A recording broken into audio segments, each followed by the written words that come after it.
You are standing in a grocery store, holding a carton of eggs. It is a normal afternoon, and there is absolutely no danger near you. Then, without warning, your heart slams against your ribs. Your hands go cold and numb. The fluorescent lights seem too bright, and the aisle tilts. A single thought floods your mind. Something is terribly wrong, and you might be about to die. 20 minutes later, you are sitting in your car. You are shaking, you are alive, and you are completely confused because nothing actually happened. So what just tried to kill you? That experience is called a panic attack. And the strangest part about those few minutes of terror is that almost nothing in your body was actually broken. Your heart was healthy, your lungs were clear, and your brain was doing exactly what it was designed to do. The problem is not a malfunction. It is a perfect, ancient survival system, firing at completely the wrong time. The reaction starts in the amygdala, an almond-shaped smoke detector deep inside your brain. It scans for threats, but misreads a harmless physical blip as a catastrophe. Instantly, it sends an emergency signal down to your adrenal glands. Within seconds, those adrenal glands dump a heavy, chaotic payload of chemicals directly into your rushing blood, adrenaline and norepinephrine. These messengers race through your bloodstream carrying one ancient instruction: get this body ready to run or to fight, right now, with no questions asked.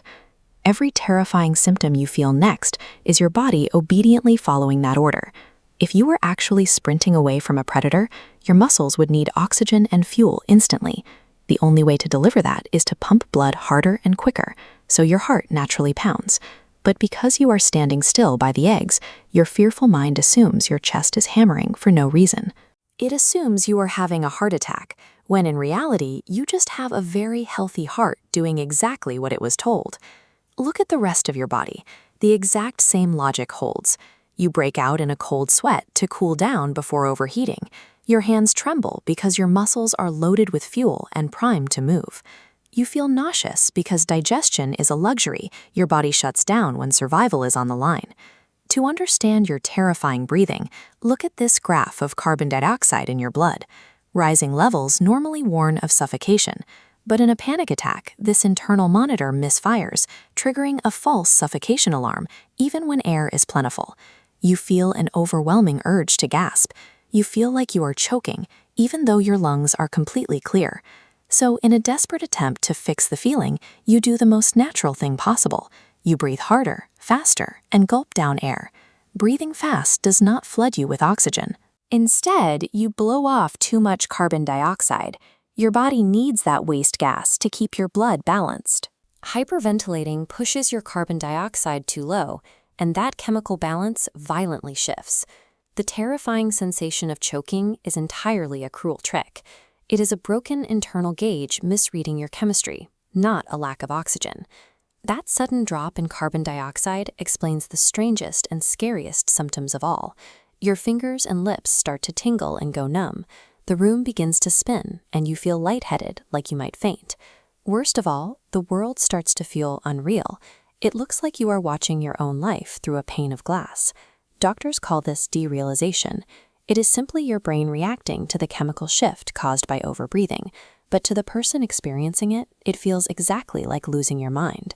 The thinking mind looks at all these bizarre physical changes, the tight chest, the numb hands, the dreamlike fog, and decides the danger is absolutely real. Each physical symptom feeds a terrifying thought. And each terrifying thought tells the amygdala, "See, I was right." So the amygdala screams louder, dumping more adrenaline, and the whole cycle spins tighter and faster. The fear of the symptoms literally becomes the biological fuel creating the symptoms. The frightened body and the frightened mind lock into a closed loop, each one convincing the other that death is moments away.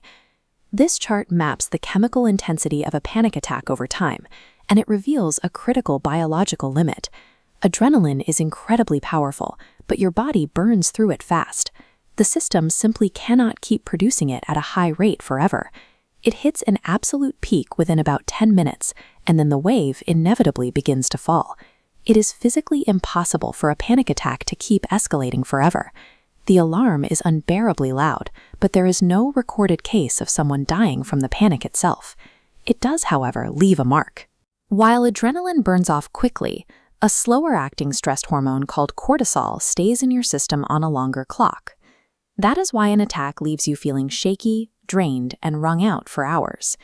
Your body believes it just spent an enormous amount of energy fighting off a predator. And this is where understanding the mechanics changes everything. When you intellectually name these biological systems, the terror begins to lose its grip. When you know that the pounding heart is just chemistry, that the breathlessness is an oversensitive monitor, and that the unreal feeling is just a lack of carbon dioxide, the second arrow, the fear of the symptoms themselves, begins to soften. The mind stops pouring gasoline onto the misfiring body. Knowing your own anatomy will not make a false alarm pleasant, but it proves that your survival system is working hard to protect you from a threat that just happens to not be there. It takes a mysterious wave of pure terror and turns it into a highly predictable, entirely survivable event.